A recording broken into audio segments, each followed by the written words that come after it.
नमस्कार मंडळी. पावसाळ्यामध्ये मिळणाऱ्या वेगवेगळ्या रानभाज्यांपैकी आज आपण एक रानभाजी बघणार आहोत. त्याची ओळखही तुम्हाला करून देणार आहोत. त्यासाठी आपण जंगलात आलेलो आहोत. तर चला तर मग जंगलामध्ये आपल्याला कुठली रानभाजी मिळणार आहे आणि आज आपण कुठल्या रानभाजीची रेसिपी बघणार आहोत तर हे आपण बघूया.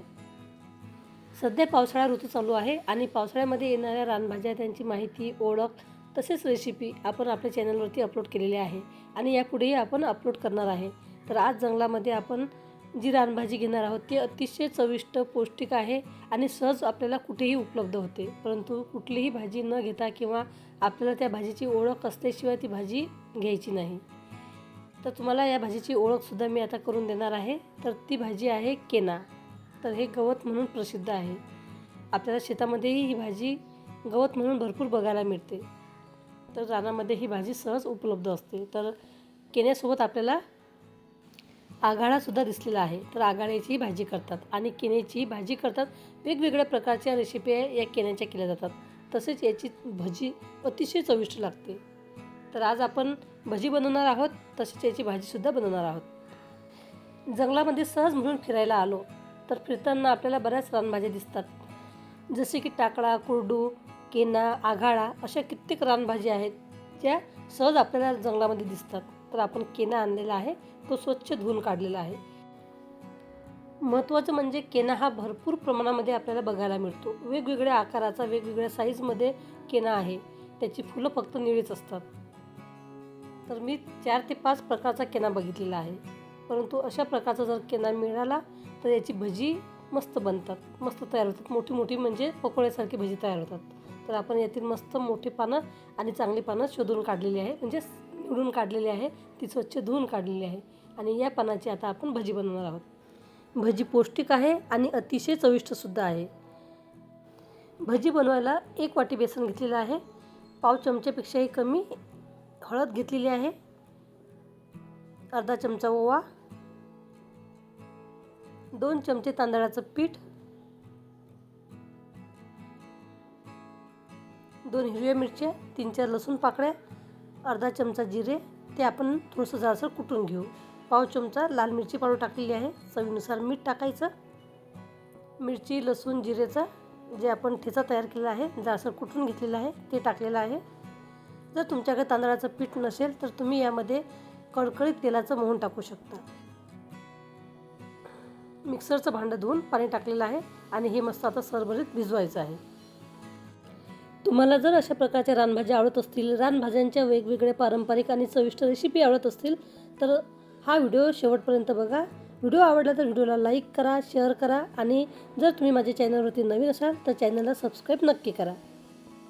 बाजूलाच घंटीचं बटन असते, त्याच्यावरही क्लिक करा, जेणेकरून यापुढे जेही मी व्हिडिओ अपलोड करील त्याची माहिती म्हणजेच नोटिफिकेशन तुमच्या मोबाईलवरती लगेच येईल आणि पुढील माझे व्हिडिओ तुम्ही न मिस करता सहज बघू शकाल. तर आपल्याला एक पान घ्यायचं आहे, ते बेसन पिठामध्ये बुडवायचं दोन्ही साईडला आणि मस्त गरम तेलामध्ये टाकायचं आहे. तर अशा प्रकारे आपल्याला ही भजी तयार करायची आहे. भजी अतिशय पौष्टिक, चविष्ट आणि कुरकुरीत होतात. तर जेवढी आपली पानं आहे त्यानुसार आपण बेसन पीठ घ्यायचं आहे.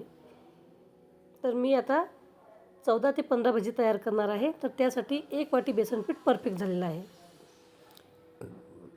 गॅस मीडियम ठेवायचा आणि उलटपालट करून भजी मस्त कुरकुरीत होईपर्यंत, तांबूस कलर येईपर्यंत तळून घ्यायची आहे.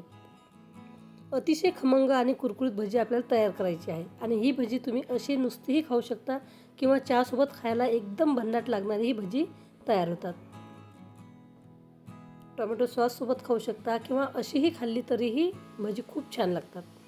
तर बघा, अशा प्रकारची भजी आपल्याला तळून घ्यायची आहे आणि यामध्ये जर तेल राहिलं तर भजी आपल्याला उभी राहतील अशी उभी करायची आहे, जेणेकरून यामधील अतिरिक्त तेल निघून जाईल किंवा टिश्यू पेपरवरती ठेवायची. तर आणखी भजी आपण तळून घेऊ.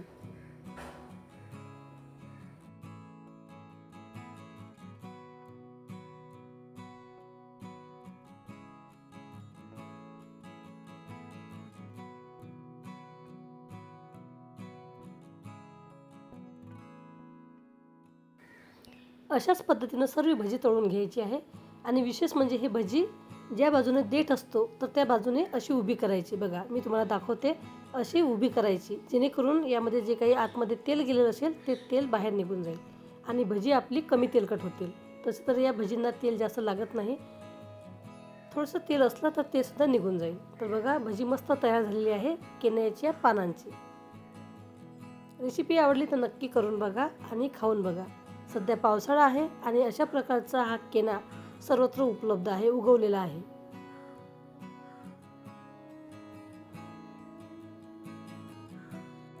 शिल्लक राहिलेली भाजी आहे, त्याची आपण भाजी तयार करणार आहोत. तर भाजी कशी बनवायची तो सुद्धा व्हिडिओ मी लवकरच अपलोड करणार आहे. चला तर मग, भजी मस्त तयार झालेली आहे, अतिशय टम फुगलेली आहे आणि कुरकुरीत झालेली आहे. व्हिडिओ आवडला तर व्हिडिओला लाईक करा, कमेंट करा, जास्तीत जास्त शेअर करा. धन्यवाद मंडळी.